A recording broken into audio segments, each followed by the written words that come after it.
کہانی شہزادی اور شیطان لڑکے کی ہے۔ ایک قدیم سلطنت کے قریب ایک سنسان جنگل تھا جہاں لوگ جانے سے ڈرتے تھے۔ کہتے تھے وہاں ایک خوفناک سانپ کی شکل کا شیطان رہتا ہے جو انسانوں کو گمراہ کرتا ہے، مگر کوئی نہیں جانتا تھا کہ وہ سانپ دراصل کبھی انسان تھا جس کا نام ازر تھا۔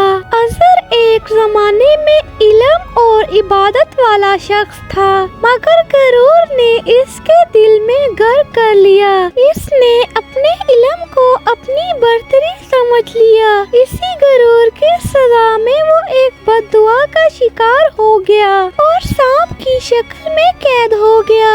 اس کی زبان زہر اگلتی تھی، مگر دل کے کسی کونے میں اب بھی انسان باقی تھا۔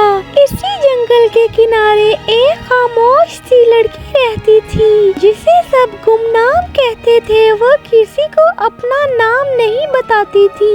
اس کے کپڑے سادہ، آنکھیں تھکی ہوئی اور دل صبر سے بھرا ہوا تھا۔ وہ جنگل میں لکڑیاں کاٹتی، پرندوں کو دانا ڈالتی، ہر زخمی جانور کی مرہم پٹی کرتی۔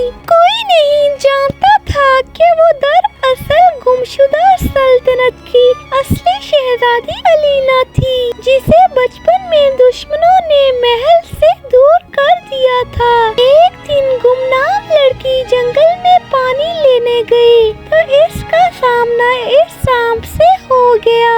لوگ ہوتے تو چیخ کر بھاگ جاتے، مگر وہ رک گئی۔ اس نے سانپ کی آنکھوں میں دیکھا تو اسے وہاں نفرت نہیں بلکہ پچھتاوا نظر آیا۔ سانپ نے زہریلی آواز میں کہا، تم مجھ سے نہیں ڈرتی، میں شیطان ہوں۔ لڑکی نے آہستہ سے جواب دیا، جو واقعی شیطان ہو وہ اپنی حقیقت چھپاتا نہیں، تم کسی درد میں قید ہو۔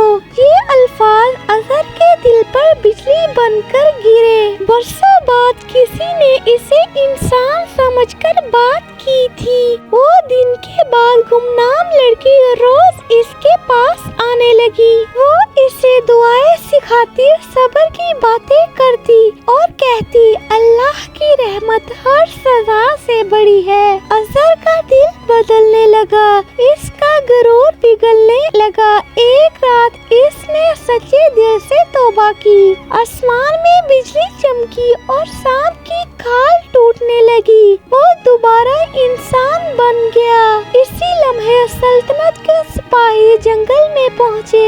انہوں نے گمنام لڑکی کو پہچان لیا، وہی کھوئی ہوئی شہزادی تھی۔ الینا کو محل لے جایا گیا اور ازر کو اس کے علم اور توبہ کی وجہ سے معاف کر دیا گیا۔ شہزادی نے تخت سنبھالا مگر غرور نہیں اپنایا۔ ازر اس کا مشیر بنا جو کبھی شیطان کہلاتا تھا۔